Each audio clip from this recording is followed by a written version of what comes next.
Quisiera comenzar, bueno, haciendo un contexto súper simple por cuestión de tiempo.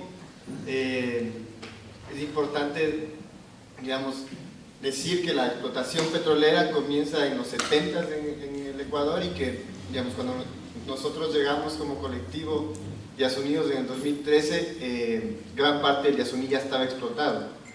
Esto es, digamos, un engaño que el presidente Correa intentó montar en el decir que solamente se va a explotar el 1 por 1000 del parque cuando ya estaba explotado el 50%. Entonces ya no era el 50%, sino era el 51%, pero obviamente esa cifra del 1 por 1000 era totalmente falsa. Creo que nuestra iniciativa, digamos, creo que es súper interesante este foro porque aquí están todas las diferentes iniciativas populares normativas de leyes, de consultas populares o revocatorias que han dado, digamos, inicio a este nuevo modelo de democracia que básicamente se inaugura con la Constitución del 2008. En ese sentido, la nuestra, al ser una propuesta de iniciativa popular, de consulta popular, era a nivel nacional y tenía un número sumamente elevado de recolección de firmas. Eran casi 600.000 firmas las que teníamos que recolectar. Esto tomando en cuenta, digamos, el escenario en el que vivíamos en el año 2013, pasando al 2014, cuando el 15 de agosto de 2013 justamente, el presidente Correa, digamos, cancela la iniciativa Yasuní TT. Para los que no conozcan, la iniciativa Yasuní TT buscaba justamente proteger este lugar, este bloque que es el bloque 43, no explotarlo y a cambio de pedir una remuneración económica a otros países en breves rasgos. Cuando se cancela esta iniciativa, nace el colectivo Yasunidos y nos preguntamos, bueno, ¿qué hacemos para proteger este lugar? Cuando nos estaban llevando a las cárceles, cuando no nos dejaban protestar porque nos quitaban los cupos de los colegios, cuando realmente, digamos, la protesta social era muy criminalizada, ¿no? No sé si se acuerdan de esa etapa en 2013-2014.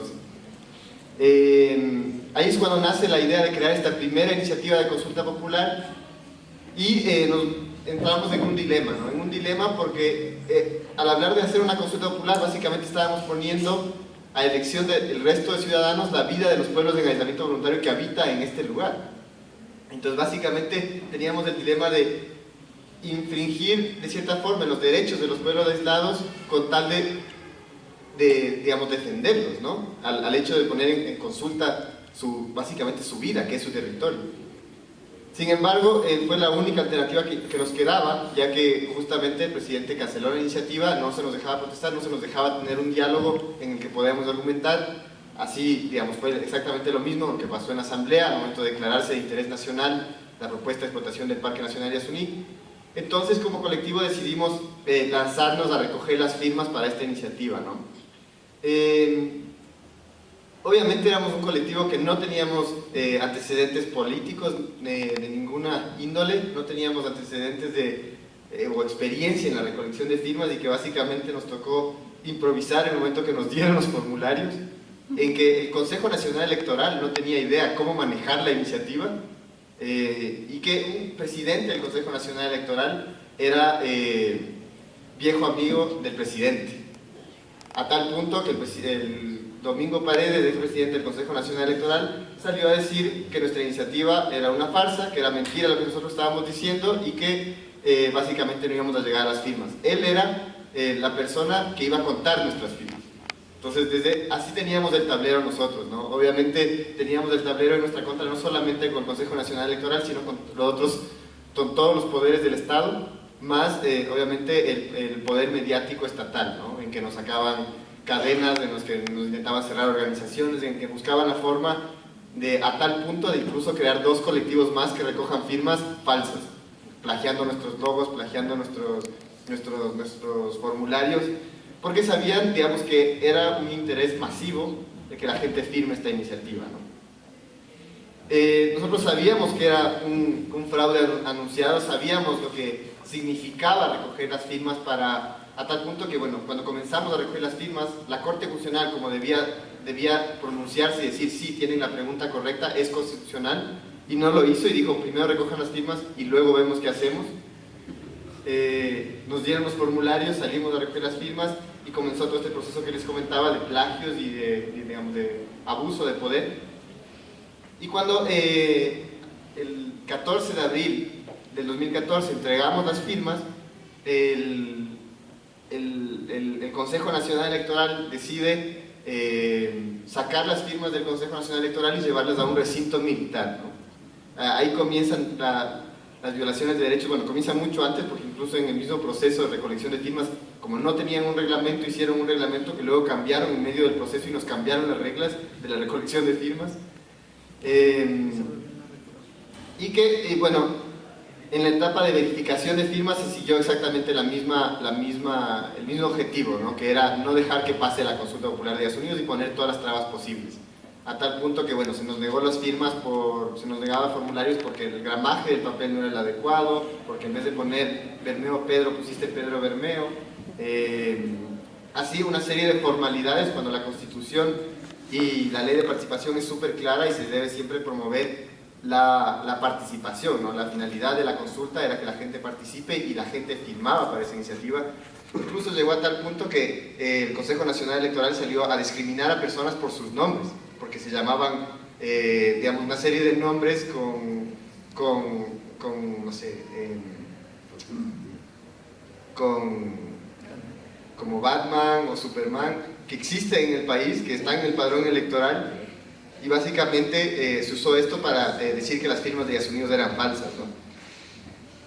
No voy a adentrarme más en eso, pero hablar un poco de la etapa de movilización ciudadana, ¿no? Creo que esto es lo más importante de este proceso, cómo la posibilidad de llamar a una consulta popular puede coaccionar un movimiento, ¿no? Díaz Unidos nace de esta coyuntura en la que se decide explotar Díaz Unidos, pero no es un colectivo que nace de diferentes corrientes, ¿no?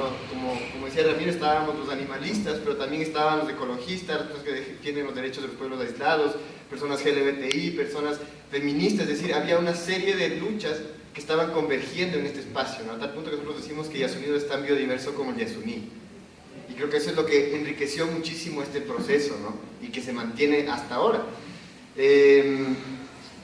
Creo que el posicionamiento de Yasuní se hizo aún muchísimo mayor el momento que el colectivo Díaz Unidos toma esta lucha de oponerse al gobierno de la explotación, incluso a nivel internacional. Es impresionante cómo se conoce sobre la iniciativa de Yasuní, TT y la lucha de Díaz Unidos fuera del Ecuador. Y cómo esto llegó a la consulta popular de Lenin, ¿no? En donde el colectivo Díaz Unidos, para esto voy a pedir que si puede presentar un video, es un video chiquitito, pero que va a hablar mejor que yo. No sé si pueden ayudar con los controles. Eso.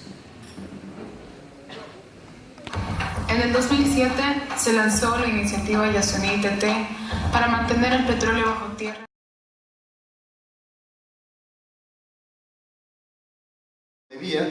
Sino una pregunta ambigua en la que básicamente no se definían los alcances. Era la única pregunta que no tenía un anexo que se iba a especificar cómo cumplir esta pregunta, ¿no? Ante esto, bueno, el colectivo Díaz Unidos presentó una serie de demandas ante el Consejo Nacional Electoral, perdón, ante la presidencia, y que deviene en el momento en el que nos encontramos en este momento, ¿no? Vale la redundancia. En este momento la presidencia debería hacer luego de que la consulta fue positiva, de que ganamos el sí en la pregunta del Yasuní, mayoritariamente, debería pararse la actividad extractiva, ya sé que se explotaron más de las 300 hectáreas que decía la pregunta, y por otro lado hablar de la ampliación de la zona intangible, ¿no? Estos son dos cosas que no ha sucedido, que hasta el momento seguimos esperando, y que incluso nos preocupa muchísimo porque en este mismo momento el Ministerio de Hidrocarburos ha solicitado ya la explotación de Ixpingo. Ixpingo ya es el corazón del Yasuní, en donde si se explota esto, se está explotando ya parte de la zona intangible, que es la franja de amortiguamiento de la zona intangible. Es decir, no solamente está violando la consulta popular del presidente Lenín Moreno, sino que está violando la zona intangible y está violando ya todo tipo de derechos humanos, ¿no? Los derechos democráticos de los ecuatorianos y los derechos de los pueblos en aislamiento voluntario al explotar su territorio cuando se debía ampliar su protección, no disminuir. Por esta razón, el colectivo Díaz Unidos ha presentado una serie de peticiones al Ministerio del Ambiente pidiendo que no se autorice la explotación en Ispingo. Sin embargo, al ver el actuar del actual ministro, sabemos que esto probablemente se va a dar. Y parte de las funciones de Asunidos, de lo que hemos estado haciendo durante todo este tiempo, ha sido frente al Consejo de Participación Ciudadana Transitorio. Hemos presentado nuestra denuncia contra el Consejo Nacional Electoral, en donde nuestro caso ha sido, se ha enviado al tratamiento ordinario del Consejo de Participación Ciudadana, porque evidentemente su presidente es uno de los abogados de Asunidos, entonces no puede tratar él el tema directamente. Sin embargo, lo que estamos pidiendo en esta denuncia es que exista una reparación integral del proceso de Asunidos, de todas las 756.623 personas que firmaron para esta consulta popular, y esto devendría en una consulta popular nuevamente con la pregunta de Asunidos, ¿no? Que es una pregunta clara que básicamente lo que propone es que se pare o no la explotación en Yasuní. Con eso termino mi intervención. Muchísimas gracias.